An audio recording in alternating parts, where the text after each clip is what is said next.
Hello दोस्तों, क्या हाल है। तारीख आज 9 अप्रैल 2026, दिन गुरुवार, हिंदी तिथि सप्तमी। और आइए बात करते हैं आज के मुख्य समाचार में देश भर की तमाम बड़ी खबरों पर नजर डालते हैं। देखिए दोस्तों, एक तो आज के दिन को शौर्य दिवस के रूप में मनाया जाता है। आज 9 अप्रैल का दिन भारतीय सैन्य इतिहास में सबसे महत्वपूर्ण दिनों में से एक है। आज के दिन 1965 में जब पाकिस्तान ने अपने सैनिकों के साथ टाक और सरदार पोस्ट पर हमला किया था, तो भारत के वीर जवानों ने पाकिस्तान को मुंहतोड़ जवाब दिया था और इसी उपलक्ष्य में शौर्य दिवस के रूप में मनाया जाता है। इस मौके पर भारत के सभी वीर जवानों को सैल्यूट। चलिए आगे बढ़ते हैं अपन खबरों में। सबसे पहले आज के कुछ बड़े इवेंट देख लेते हैं। तो देखिए, असम, केरल, पुडुचेरी, इन 3 राज्यों में आज विधानसभा चुनाव होने वाले हैं। 3 राज्य, टोटल 296 सीटें और 9 अप्रैल को आज वोटिंग का महासंग्राम होगा। असम, केरल, पुडुचेरी में आखिर किसके सर पर सजेगा ताज, इसका मुकाबला होने जा रहा आज। विधानसभा चुनाव के साथ ही तीनों राज्यों में चुनाव प्रचार भी थम चुका है। आज 9 अप्रैल को वोटिंग होगी और वोटिंग से ठीक पहले जो ओपिनियन पोल्स के नतीजे आ रहे हैं, इनके मुताबिक असम में बीजेपी को बढ़त दिख रही है। पश्चिम बंगाल में इस बार कांटे की टक्कर होगी। तमिलनाडु और केरल में भी काफी कांटे की टक्कर देखने को मिलेगी। तमिलनाडु में तो 23 अप्रैल को होगा मतदान। बाकी इन 3 राज्यों में आज गुरुवार को होने जा रहा है। और इसके साथ ही चुनाव आयोग ने आज 9 अप्रैल से लेकर अब 29 अप्रैल तक एग्जिट पोल सर्वे पर भी रोक लगा दी है। चुनाव प्रचार के लिए भी साइलेंस पीरियड लागू हुआ। तो अगर आप भी इन राज्यों में रहते हैं दोस्तों, तो अपने मत का जरूर उपयोग करें, मतदान करें, वोट डालने जरूर जाएं। चलिए अगला अपडेट देखिए। आज कुछ राज्यों में बैंक हॉलिडे भी रहने वाली है। एक तो केरल में बैंक बंद रहेंगे विधानसभा चुनाव के चलते।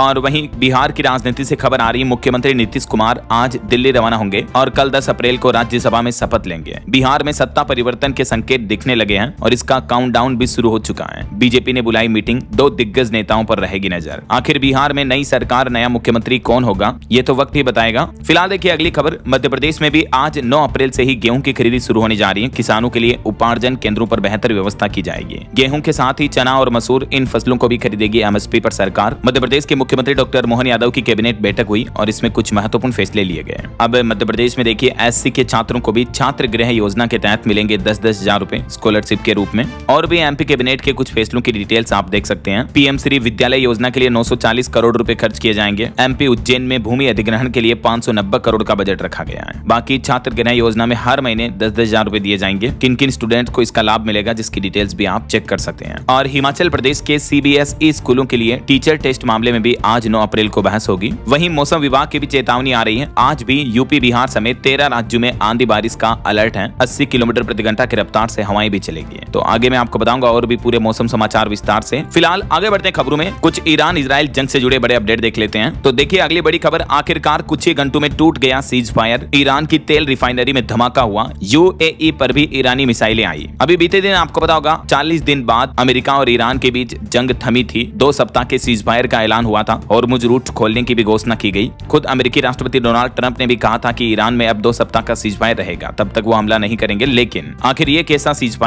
फायर के कुछ ही घंटों बाद दोनों देशों की तरफ से सीज फायर को तोड़ दिया गया वापस। जबकि पहले डोनाल्ड ट्रंप ने कहा था कि ईरान के भीख मांगने पर हमने सीज फायर किया, लेकिन परमाणु बम नहीं बनाने देंगे। किंतु देर रात खबर आई कि ईरान ने भी होर्मुज स्ट्रेट को दोबारा बंद कर दिया। लेबनान पर इजरायली हमला हुआ जिसमें 254 लोगों की मौत हो गई। इजराइल और अमेरिका दोनों ही वापस सीज फायर को तोड़ चुके हैं। और इस सीज फायर के तोड़ने पर डोनाल्ड ट्रंप ने भी कहा कि हमारे सीज फायर में हिजबुल्लाह शामिल नहीं है, यानी हिजबुल्लाह और दूसरे संगठनों पर अमेरिका इजराइल हमला करते रहेंगे। और सीज फायर के बाद देर रात भी हमला हुआ जिसमें 250 से ज्यादा लोगों की मौतें हो गई। हालांकि एक दिन पहले वाली रात को ही अमेरिका ने पूरी मिसाइल तान दी थी। जिद पर अड़ा था ईरान, लेकिन आखिरी मिनट में चीन ने एंट्री करते हुए पूरा गेम बदल दिया। और बताया जा रहा है कि इस सीज फायर में भी चाइना का प्रमुख रोल रहा है। खैर, सीज फायर के टूटने का अभी तक ऑफिशियली ऐलान तो नहीं हुआ है। ट्रंप अभी भी यही कह रहे हैं कि अमेरिका और ईरान के बीच 2 सप्ताह का संघर्ष विराम रहेगा और इन जंग पर अब 10 अप्रैल से स्थायी शांति पर भी इस्लामाबाद में चर्चा होगी। हमारे देश भारत ने भी अमेरिका और ईरान के बीच युद्ध विराम का स्वागत किया, स्थायी शांति की उम्मीद भी जताई। डोनाल्ड ट्रंप ने भी कहा कि विश्व शांति के लिए आज का दिन बहुत बड़ा दिन है। ईरान अब पुनर्निर्माण का काम शुरू कर सकता है। हालांकि सीज फायर के बीच दुनिया भर के लिए बड़ी राहत की खबर आई। पहले तो ईरान ने कहा था कि 2 दिन में खोल देगा होर्मुज के रास्ते। कुछ नई शर्तें भी रखी थी ईरान ने। एक तो होर्मुज रूट से गुजरने वाले जहाजों पर अब टैक्स वसूलेगा ईरान, और दूसरा सीज फायर होने के बावजूद भी ईरान का कहना कि होर्मुज से गुजरने के लिए जहाजों को हमारी परमिशन लेनी होगी ऐसा। लेकिन सीज फायर का बाजार में अच्छा पॉजिटिव इंपैक्ट देखने को मिला। जैसे ही युद्ध का शोर थमा, रुपया चमका, कच्चा तेल गिरा, भारतीय शेयर बाजार में सेंसेक्स ने भी छलांग लगाई। देखिए बीते दिन हमारे भारतीय शेयर बाजार में सेंसेक्स लगभग 3000 अंक चढ़कर 77,563 पर बंद हुआ। निफ्टी भी 874 अंक बढ़ा। ऑटो, रियल्टी, बैंकिंग समेत कई सेक्टर्स में अच्छी खासी तेजी देखने को मिली स्टॉक्स में। और अमेरिका ईरान सीज फायर के बाद कच्चा तेल भी $100 के नीचे आया, 15% तक सस्ता हो गया कुछ ही घंटों में क्रूड ऑयल का रेट, जो कि 6 साल में एक दिन की सबसे बड़ी गिरावट रही है। और सोना चांदी के भाव में भी बढ़ोतरी देखने को मिली। चांदी 13,000 रुपए बढ़कर 2,44,000 रुपए प्रति किलो पहुंच गई, जबकि सोना 3,000 रुपए महंगा हुआ। और अभी गोल्ड का प्राइस अलग अलग कैरेट के हिसाब से क्या चल रहा देख सकते हैं आप स्क्रीन पर। और वहीं देखिए पाकिस्तानी शेयर मार्केट में भी इतिहास की सबसे बड़ी तेजी देखने को मिली। अमेरिका ईरान सीज फायर के बाद पाकिस्तान का मार्केट 14,000 अंक चढ़ा,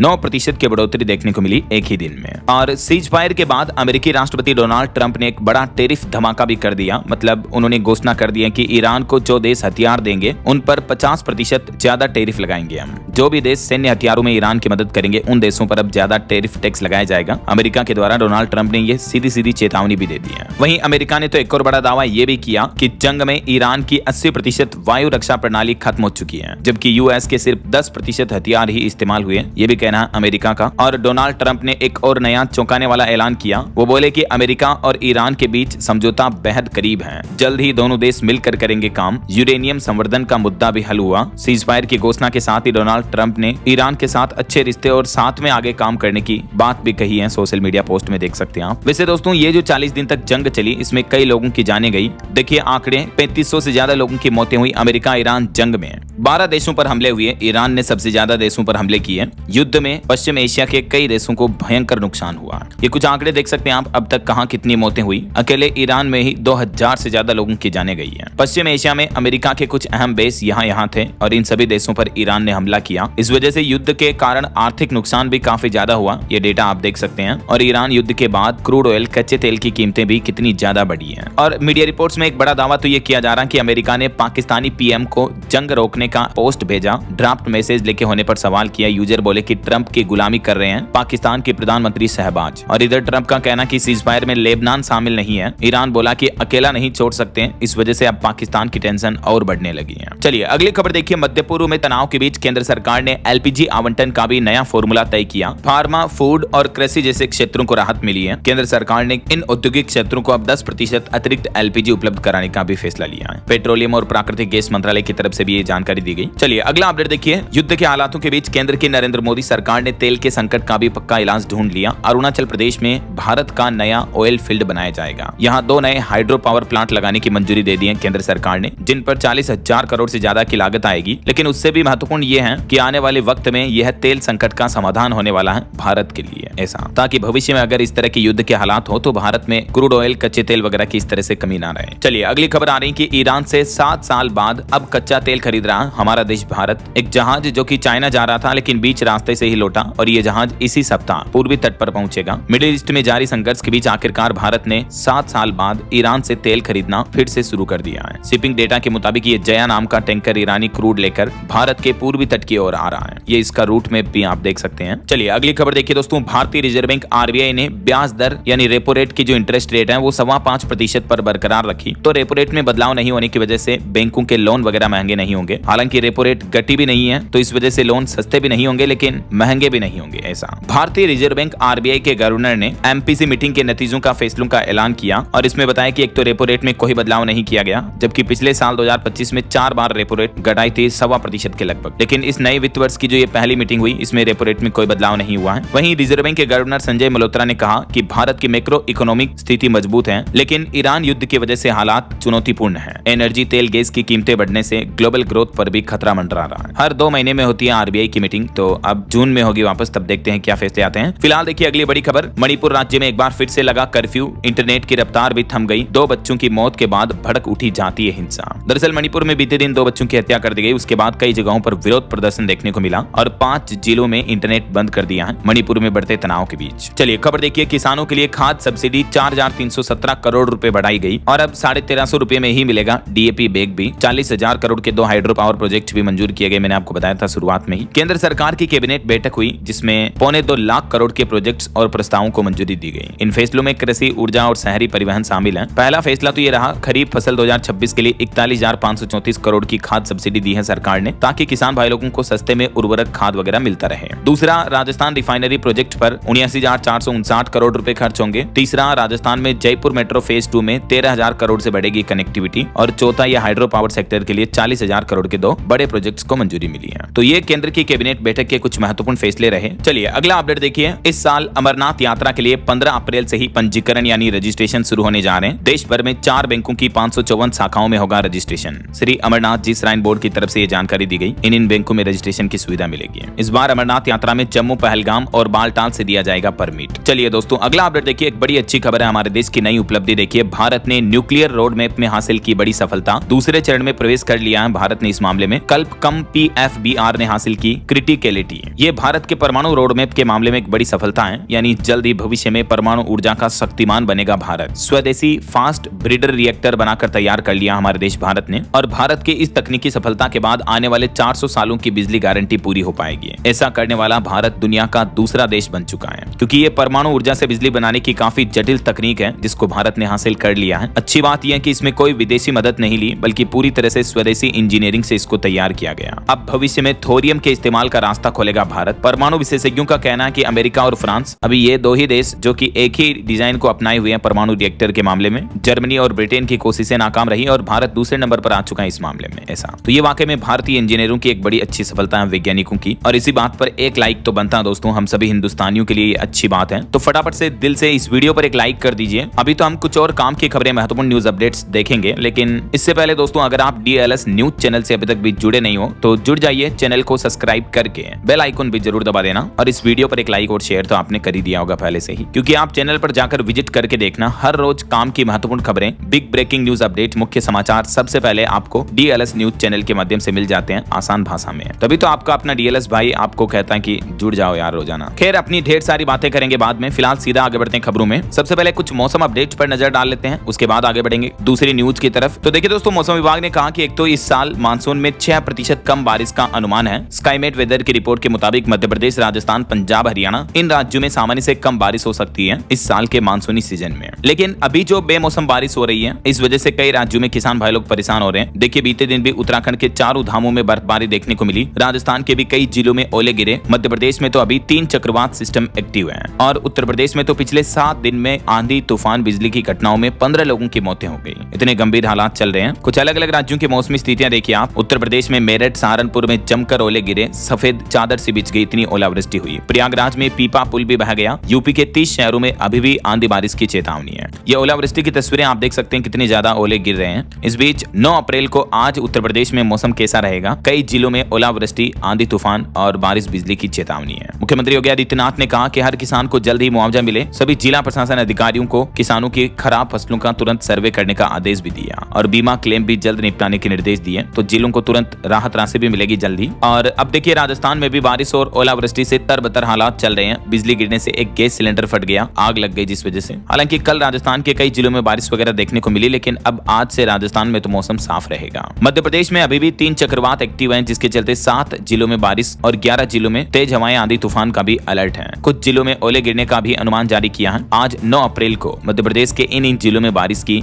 येलो चेतावनी है। इतना ही नहीं, मौसम विभाग के माने तो 11 अप्रैल को तो मध्य प्रदेश में एक और नया वेस्टर्न डिस्टर्बेंस एक्टिव होगा। इसका असर भी प्रदेश के कई जिलों में देखने को मिल सकता है ऐसा। और पहाड़ी राज्यों की भी स्थितियां देखिए दोस्तों। 4 धाम यात्रा से 11 दिन पहले ही बर्फ से ढके 4 धाम, 7 जिलों में स्नोफॉल हुई। रुद्रप्रयाग में तो मानो दिन में ही अंधेरा छा गया, इतना मौसम खराब और काले बादल नजर आए। हिमाचल प्रदेश में भी पहाड़ों पर बर्फबारी हो रही है, मैदानों में बारिश हो रही। सेब बागानों को भारी नुकसान पहुंचा, एंटी हेलनेट भी क्षतिग्रस्त हुई। ये हिमाचल की भी कुछ तस्वीरें आप देख सकते हैं खराब मौसम की। इस बीच अगले 2 दिन मौसम का हाल क्या रहेगा? 8 अप्रैल और 9 अप्रैल को इन राज्यों में बारिश की तेज संभावना रहेगी। मौसम विभाग की तरफ से ये चेतावनी जारी की गई है। और भी भारत के मानचित्र में आप देख सकते हैं किन किन राज्यों में आंधी, तूफान, तेज बारिश और ओलावृष्टि का अलर्ट रहेगा। लगभग आधे से भी ज्यादा भारत के राज्यों में अगले 12 से 24 घंटों के दौरान भी खराब मौसम देखने को मिलेगा। अच्छा, वैसे आप कौन से राज्य में रहते हैं दोस्तों? आपके राज्य और जिले का नाम मुझे नीचे कमेंट करके बताइएगा जरूर, ताकि मैं आपके राज्य के समाचार भी आपके मोबाइल तक पहुंचा पाऊंगा। ओके, और चलिए बिना टाइम वेस्ट किए सीधा आगे बढ़ते हैं खबरों में। देखिए, अगला अपडेट सुप्रीम कोर्ट का कहना है कि जो भक्त नहीं वो धार्मिक परंपरा को चुनौती कैसे दे रहा है। केरल के सबरीमाला मंदिर में महिलाओं के प्रवेश के मामले पर सुनवाई करते हुए सुप्रीम कोर्ट ने केंद्र सरकार से यह सवाल किया कि ऐसी याचिकाओं पर सुनवाई क्यों हो रही है। सुप्रीम कोर्ट ने केंद्र सरकार से पूछा कि जो लोग भगवान अयप्पा के भक्त नहीं है, वे केरल के सबरीमाला मंदिर की परंपराओं को कैसे चुनौती दे सकते हैं। चलिए कुछ पॉलिटिक्स के अपडेट देखिए दोस्तों। बीजेपी बंगाल चुनाव के लिए कल 10 अप्रैल को जारी करेगी अपना मैनिफेस्टो। चुनावी घोषणा पत्र जारी किया जाएगा। अभी एक दिन पहले कांग्रेस ने तो घोषणाएं कर दी है, महिलाओं को हर महीने 2-2 हजार, किसानों को 15,000। पश्चिम बंगाल के लिए कांग्रेस ने ये कुछ बड़े वादे किए हैं। कल बीजेपी का भी आ जाएगा। चुनावी घोषणा पत्र। और इस बीच देखिए बंगाल में बीजेपी ने आरोप लगाया, कहा कि आरजी कर मेडिकल कॉलेज मामले की पीड़िता की मां से बदसलूकी की गई। प्रचार के दौरान उन पर हमले की कोशिश की। ममता बनर्जी ने भवानीपुर से नामांकन भरा। वहीं इधर भाजपा और आरएसएस को जहरीला सांप कहने पर कांग्रेस अध्यक्ष मल्लिकार्जुन खड़गे के खिलाफ शिकायत भी दर्ज हुई। चुनाव आयोग से एफआईआर की मांग की गई और खड़गे ने गुजरातियों पर दिए गए अपने बयान पर भी खेद जताया। केरलम में उन्होंने गुजरातियों को अनपढ़ कहा था, तो इसके बाद उन्होंने माफी भी मांगी। वहीं इधर पश्चिम बंगाल में चुनाव को लेकर टीएमसी ने आरोप लगाया, कहा कि चुनाव आयोग ने 5 मिनट में भगाया। एसआईआर पर आपत्ति जताने गए थे, तो इस पर इलेक्शन कमीशन ने कहा कि इस बार बंगाल में चुनाव भय मुक्त होंगे। तो ये कुछ पॉलिटिक्स का माहौल चल रहा है। और चलिए अगला अपडेट देखिए, एक सर्वे रिपोर्ट सामने आ रही है कि दुनिया में हर 29 में से 23 देश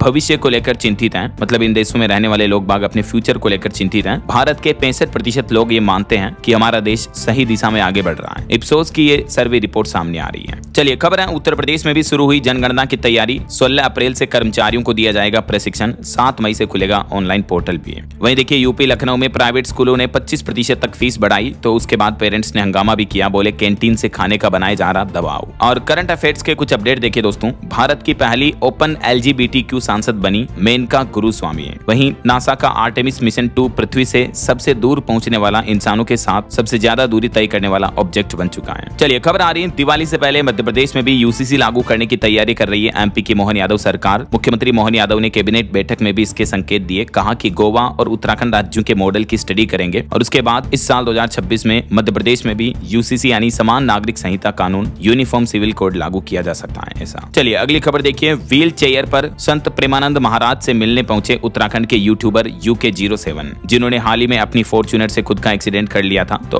हॉस्पिटल में उनका इलाज चल रहा। व्हील चेयर से ये प्रेमानंद जी महाराज के यहाँ पहुंचे और यहाँ जाने के बाद उन्होंने लिखा कि जब जिंदगी में सब कुछ खत्म होने लगता है तब महाराज का दर्शन, आशीर्वाद आपको संभाल लेता है। चलिए बॉलीवुड से खबर देखिए, फिल्म धुरंधर 2 ने कमाई के मामले में बाहुबली 2 को भी पछाड़ा। अब सिर्फ पुष्पा 2 से पीछे हैं। 200 करोड़ कमाकर भारत में हाईएस्ट ग्रोसिंग फिल्म बन सकती है ये बॉलीवुड की अब तक की। वहीं फिल्म धुरंधर द रिवेंज 2 के लीक मामले में भी एफआईआर दर्ज हुई। टेलीग्राम के जरिए फिल्म को फैलाया जा रहा था, तो पायरेटेड लीक के चलते एफआईआर दर्ज हुई है। चलिए खबर है दोस्तों, चंडीगढ़ का पीजीआई का त्वचा रोग विभाग लगातार तीसरे साल पूरे एशिया महाद्वीप में नंबर 1 रहा, दुनिया में 18वां स्थान रहा। और सुप्रीम कोर्ट का एक ऐतिहासिक फैसला देखिए, दिव्यांगों के लिए अनारक्षित पद अब सभी वर्गों के लिए खुले होंगे। सुप्रीम कोर्ट ने आरक्षण मुद्दे पर यह महत्वपूर्ण फैसला सुनाया है। और खबर है, राजधानी दिल्ली स्थित केंद्रीय विश्वविद्यालयों में अब स्टूडेंट के हड़ताल प्रोटेस्ट को लेकर नए नियम बनाए गए हैं। JNU JMI के बाद अब DU प्रशासन ने भी नए दिशा निर्देश जारी किए हैं, जिसके मुताबिक अब कैंपस में किसी भी तरह का प्रोटेस्ट, सभा, मार्च या रैली कार्यक्रम के लिए 72 घंटे से पहले अनुमति लेना जरूरी होगा। तो स्टूडेंट ने नियमों का विरोध भी किया है। चलिए खबर है, ग्रो का नया आर्बिट्रेज फंड लॉन्च हुआ। सिर्फ 500 रुपए में आप अपना इन्वेस्टमेंट शुरू कर पाएंगे। डीमेट ब्रोकर ग्रो की तरफ से यह नया फंड लॉन्च किया गया है। और एक बड़ी लापरवाही देखिए दोस्तों, मध्य प्रदेश का ये मामला है। टीकाकरण करके पोर्टल पर दर्ज नहीं कराया इनका रिकॉर्ड। पूरे मध्य प्रदेश की किरकिरी हुई। इसके बाद 20 जिलों के अफसरों को नोटिस दिया गया। 48 घंटे में सुधार करने का अल्टीमेटम भी दिया है। मध्य प्रदेश में राष्ट्रीय टीकाकरण और HPV अभियान में डेटा एंट्री मामले में ये बड़ी चूक सामने आई है। देखिए जरा, वहीं देखिए राशन कार्ड पर भी बड़ा एक्शन लिया सरकार ने। बिहार में 35 लाख से ज्यादा राशन कार्ड रद्द किए गए। लाखों लाभार्थियों पर गाज गिरी। बिहार सरकार ने राशन कार्डों की जांच के बाद ये बड़ा खुलासा किया और केंद्र सरकार से मिले संदिग्ध डेटा के आधार पर सत्यापन अभियान चलाया, यानी वेरिफिकेशन किया गया, जिसमें कई राशन कार्ड धारक फर्जी पाए गए। 35 लाख से भी ज्यादा राशन कार्डों को रद्द कर दिया गया है। चलिए खबर है दोस्तों, प्रधानमंत्री नरेंद्र मोदी 21 अप्रैल को करेंगे राजस्थान रिफाइनरी का उद्घाटन। पहली जीरो लिक्विड डिस्चार्ज रिफाइनरी होगी यहाँ पर, यानी इस रिफाइनरी फैक्ट्री से कोई कचरा नहीं निकलेगा और ये फैक्ट्री सबसे आधुनिक भी होगी। 21 अप्रैल को पीएम नरेंद्र मोदी इसका उद्घाटन करेंगे। 79,000 करोड़ में बनाया गया इसको।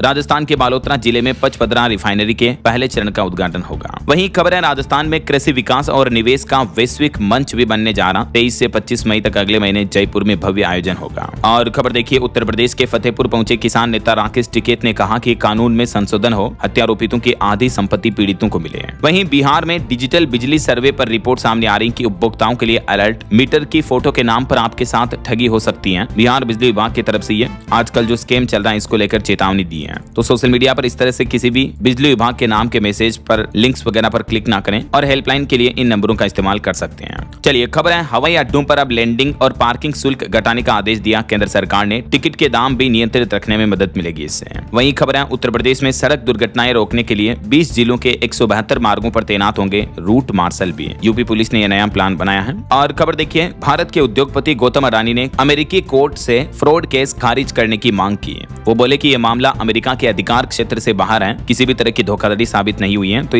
उनके केस को खारिज किया जाए ऐसा। चलिए खबर है, रसोई गैस संकट से राजधानी दिल्ली में प्रवासी श्रमिकों को बड़ी राहत दी गई। 5 किलो वाले एलपीजी सिलेंडरों की उपलब्धता को दुगुना कर दिया है दिल्ली सरकार ने। और भारत के लिए एक बड़ी अच्छी खबर आ रही है, वर्ल्ड बैंक ने भी माना भारत का लोहा। फाइनेंशियल ईयर 2027 के लिए भारत के जीडीपी ग्रोथ का अनुमान बढ़ा दिया है। वर्ल्ड बैंक का कहना है कि दक्षिण एशिया के विकास का मेन इंजन बनेगा हमारा देश भारत। जो पहले वर्ल्ड बैंक का अनुमान 6.3% था, उसे बढ़ाकर 6.6% कर दिया है, जो कि हमारे देश की ग्रोथ जीडीपी के लिए अच्छी बात है। और खबर आ रही है कि ईरान युद्ध के बीच एयरलाइंस कंपनियों को बड़ी राहत दी है। सरकार ने हवाई अड्डों पर लैंडिंग और पार्किंग चार्ज में 25% तक की कटौती कर दी है, ताकि हवाई कंपनियां अपना किराया ज्यादा नहीं बढ़ाए ऐसा। वहीं देखिए, सरकार की जो मुद्रा योजना है उसको 11 साल पूरे हो चुके हैं। इस योजना में बिना गारंटी के लोन देती है सरकार, जो काम धंधा बिजनेस व्यापार करते हैं उनको। केंद्र सरकार ने आंकड़े जारी करते हुए बताया कि इस स्कीम ने करोड़ों लोगों को मालिक बना दिया। मुद्रा योजना से 11 साल में छोटे उद्यमियों, महिलाओं और हुनरमंद हाथों को आत्मनिर्भरता का फायदा मिला। प्रधानमंत्री नरेंद्र मोदी का भी ये कहना है। और वहीं देखिए बड़ी खबर, जम्मू कश्मीर में 5 लश्कर आतंकी 10 दिन की पुलिस हिरासत में लिए गए। 2 दिन पहले ये पकड़े गए थे। कुछ बड़े हादसों की खबरें देखिए दोस्तों। उत्तराखंड में एक ड्राइवर को नींद की झपकी आ गई तो बीच सड़क पर यात्री बस पलट गई। 71 लोगों को नेपाल लेकर जा रही थी ये बस। 1 महीने की बच्ची समेत 9 लोग घायल हो गए। हालांकि गनीमत रही कि किसी की जान नहीं गई। और एक बड़ी क्राइम की खबर देखिए, मध्य प्रदेश में फिर दोहराया गया मेघालय के राजा रघुवंशी जैसा हत्याकांड। डकैती का ड्रामा रचकर बेवफा पत्नी ने ही लिखी पति की मौत की पटकथा। 31 वर्षीय मिर्ची व्यापारी को मरवा दिया उसी की पत्नी ने अपने प्रेमी के हाथों, और लूट की साजिश रची। देखिए जरा आप जमाना कैसा चल रहा। और मध्य प्रदेश में देखिए एक चोर की अनोखी कहानी। 5 घंटे तक चोर तालाब में छिपा रहा। 400 चोरियों का मास्टरमाइंड है ये। और तालाब के अंदर तो सांस भी नहीं ले सकता, तो कमल की डंठल से सांस लेता रहा। रेलवे के एसी कोच से महिला का पर्स खींचकर भागा था ये। तब पुलिस इसको पकड़ने गई, लेकिन 5 घंटे तक ये तालाब में छिपा रहा। देखिए जरा। चलिए खेल समाचार पर खबर देखिए। आईपीएल के डीसी वर्सेस जीटी में रोमांचक मुकाबले में जीती गुजरात टाइटंस दिल्ली कैपिटल्स को मात्र 1 रन से हराया। आखिरकार गुजरात के इस आईपीएल के सीजन में ये पहली जीत हुई है। दिल्ली को 1 रन से हराकर गिल, बटलर और सुंदर की 50 भी देखने को मिली। राशिद को 3 विकेट मिले। चलिए अगली खबर देखिए। झारखंड में लगभग 1.5 करोड़ लोगों की होगी सिकल सेल और थैलेसीमिया की जांच। घर घर जाकर सैंपल लेंगे स्वास्थ्य कर्मी। झारखंड सरकार की तरफ से ये नई पहल की जा रही है। और उत्तर प्रदेश नोएडा में देखिए लिव इन रिलेशनशिप से खतरा बढ़ता जा रहा। हर महीने 20 से 30 आपराधिक मामले आ रहे हैं लिव इन के। युवतियां फर्जी युवकों की शिकार बन रही हैं, तो ऐसी ठगी से सावधान रहें आप। और आपकी हेल्थ को लेकर एक रिपोर्ट सामने आ रही कि दिमाग को 9 गुना तेजी से बूढ़ा कर रहे हैं प्रदूषण, गरीबी और अकेलापन। ये 3 ऐसे फैक्टर हैं जो हमारे माइंड को कमजोर कर देते हैं। दुनिया भर के 34 देशों में वैज्ञानिकों की स्टडी में ये चौंकाने वाला खुलासा सामने आ रहा है कि जब हम अकेले रहते हैं या गरीबी में रहते हैं या प्रदूषण वाले इलाकों में रहते हैं, तो हमारा दिमाग जल्दी बूढ़ा होता है, दिमाग स्लो हो जाता है। ये कुछ फैक्टर हैं जो दिमाग के दुश्मन हैं। इसलिए रेगुलर एक्सरसाइज करते रहें, तनाव कम लें, हेल्दी डाइट लें, सोशल मीडिया की लत कम रखें, है ना। चलिए टेक न्यूज से खबर है। गेमिंग वर्ल्ड में नेटफ्लिक्स कंपनी ने लॉन्च किया नया नेटफ्लिक्स प्लेग्राउंड। और खास करके ये ऐप 8 साल से कम उम्र के बच्चों के लिए डिजाइन किया गया, जहां बच्चे गेम्स वगैरह खेल पाएंगे ऐसा। चलिए खबर है उत्तराखंड में अब किराएदारों व घरेलू नौकरों का भी वेरिफिकेशन अनिवार्य होगा। पुलिस की तरफ से सख्त निर्देश दिए गए हैं क्राइम वगैरह पर लगाम लगाने के लिए। और उत्तराखंड में मकान भी सूचीकरण किए जाएंगे। प्रदेश को 32,000 क्षेत्रों में बांटा गया। 10 अप्रैल से ये विशेष कार्य अभियान शुरू होने जा रहा जनगणना 2027 को लेकर। और खबर है छत्तीसगढ़ के दुर्ग में अफ्रीकन स्वाइन फीवर का कहर देखने को मिल रहा। 300 से ज्यादा सूरों की मौत हो गई। छत्तीसगढ़ के दुर्ग जिले की यह घटना है। बिहार वासियों के लिए एक अच्छी खुशखबरी आ रही है। राज्य में 4 लाख घरों को जल्द ही मिलेगी पीएनजी कनेक्शन। 6 कंपनियों को ये जिम्मेदारी दी है। एलपीजी गैस सिलेंडर की कमी के बीच बिहार सरकार ने यह नया आदेश दिया है। वहीं बिहार के पंचायत चुनाव में लागू होगा नया आरक्षण रोस्टर, भी नहीं बदलेगा परिसीमन। मंत्री दीपक प्रकाश की तरफ से अपडेट दिया गया। और बड़ी खबर देखिए, जम्मू कश्मीर के किश्तवाड़ में वीपीएन इस्तेमाल करने पर रोक लगी। सुरक्षा कारणों की वजह से बड़ा फैसला लिया गया। अगले 2 महीने तक यहाँ वीपीएन का इस्तेमाल नहीं कर पाएंगे यूजर। वहीं खबर है राजधानी दिल्ली की 1511 कच्ची कॉलोनियों को पक्का किया जाएगा। 24 अप्रैल से ऑनलाइन आवेदन शुरू हो जाएंगे। दिल्ली की रेखा गुप्ता सरकार ये नया फैसला लिए हैं। और देखिए हरियाणा में बड़ा प्रशासनिक फेरबदल किया गया। 15 IAS अधिकारियों का ट्रांसफर कर दिया है। यूपी मेरठ के 250 से ज्यादा अस्पतालों में आज इमरजेंसी ओपीडी सेवाएं बंद रहेगी। सेंट्रल मार्केट में हुई कार्रवाई के विरोध में हड़ताल करेंगे ये डॉक्टर और कर्मचारी। वहीं राजधानी दिल्ली में ट्रेनों की लेट लतीफी अब खत्म होगी। तिलक ब्रिज से आनंद विहार तक नई रेलवे लाइन का विस्तार किया जाएगा। और रेल यात्रियों के लिए एक और अच्छी खबर है। ट्रेन सुरक्षा में अब नहीं लगेगी सेंध। बिहार में 4232 किलोमीटर ट्रैक पर लगेगा कवच सिस्टम, जिससे रेलवे हादसों पर रोक लगेगी। और एक बड़ा खुलासा देखिए दोस्तों, मध्य प्रदेश में 20,000 में बिक रही है कॉल डिटेल। IAS नेता, गर्लफ्रेंड, सबके कॉल डिटेल्स मिल जाएंगे, रेट्स अलग अलग होंगे। भास्कर की इन्वेस्टिगेशन रिपोर्ट्स में ये बड़ा खुलासा सामने आ रहा। कैमरे पर जासूस बोला कि बैंक बैलेंस भी बता देंगे। देखिए मोबाइल नंबरों के कॉल डिटेल्स के डेटा किस तरह से बिक रहे हैं बाजार में। चलिए खबर है, उत्तर प्रदेश के सभी अफसरों और कर्मचारियों के लिए योगी सरकार ने नया फरमान जारी किया। 2 दिन और करनी होगी डिजिटल क्लास। मिशन कर्मयोगी अभियान के तहत ये टाइम लिमिट बढ़ा दिए हैं और मुख्यमंत्री योगी आदित्यनाथ ने यूपी आगरा को 6,777 करोड़ रुपए की सौगात दी। जनता से कहा कि जनप्रतिनिधियों को जिताइए और विकास कराएंगे हम। चलिए अगली बड़ी खबर देखिए दोस्तों, राजस्थान में रहस्यमय बीमारी से 8 दिन में 8 बच्चों की मौत हो गई। 3 और बच्चों ने बुखार और उल्टी के बाद दम तोड़ा। राजस्थान के उदयपुर से अलग हुए सलमबुर जिले में यह रहस्यमय बीमारी की घटना देखने को मिली है। 8 बच्चों की मौत हो गई पिछले 2 दिन में। वहीं खबर है, राजस्थान जैसलमेर के बागेवाला में रिकॉर्ड 70% बढ़ा तेल उत्पादन। 705 से बढ़कर 1202 बैरल पहुंच चुका है। ईरान इजराइल जंग के बीच सरकार ने यह प्रोडक्शन बढ़ाया है। चलिए कुछ एजुकेशनल अपडेट्स देखिए दोस्तों। इंडियन बैंक में ऑफिसर की 350 पदों पर भर्ती निकली है। नॉर्दर्न कोल्ड फील्ड्स में भी 577 जॉब्स ओपनिंग है और भी कुछ अलग अलग गवर्नमेंट जॉब्स के बारे में डिटेल्स आप देख सकते हैं स्क्रीन पर। और राजस्थान में सरकार ने बड़ी घोषणा की, कहा कि छात्रों को 2 बार मिलेगा बोर्ड परीक्षा देने का मौका। राजस्थान के शिक्षा मंत्री मदन दिलावर बोले कि गलत ढंग से सरकारी नौकरी पाने वालों के लिए सख्त कार्रवाई भी की जाएगी। वहीं खबर है, बिहार में असिस्टेंट प्रोफेसर भर्ती का नया नियम लागू हुआ। अब लिखित परीक्षा से ही होगा चयन। बिहार सरकार की तरफ से ये भी नया आदेश जारी कर दिया है। और बिहार में पायलट बनने का भी सुनहरा मौका। 40 सीटों पर नामांकन शुरू हुआ। डोमिसाइल नीति भी लागू की है। ओके, और अंत में दोस्तों आज के राशि फल पर नजर डाल लेते हैं। देखिए वृष राशि वालों को रुका पैसा और तुला राशि के लोगों को जॉब और बिजनेस में विशेष अधिकार मिल सकते हैं। और भी कुछ अलग अलग राशियों का राशिफल आप देख सकते हैं स्क्रीन पर। और हाँ दोस्तों, आप मुझे कमेंट करके बताइए कि हमारा देश भारत किन किन देशों से क्रूड ऑयल खरीदता है, कच्चा तेल। किन्हीं 2 देशों के नाम बताइए कमेंट में। सही जवाब देने वाले लोगों को रैंडमली सेलेक्ट होने पर DLS न्यूज टीम की तरफ से शानदार सरप्राइज गिफ्ट जीतने का मौका मिलेगा। और इसी के साथ ही अगर आपको वीडियो अच्छा लगा तो इसे लाइक करना, शेयर भी करना। DLS न्यूज चैनल को सब्सक्राइब करके बेल आइकन जरूर दबा देना, रोजाना ऐसी इंफॉर्मेटिव जानकारियां, महत्वपूर्ण समाचार देखते रहने के लिए। ओके, ख्याल रखिएगा अपने आप का, अपने परिवार का। मिलेंगे अगले नेक्स्ट अपडेट में, तब तक के लिए जय हिंद, जय भारत, वंदे मातरम।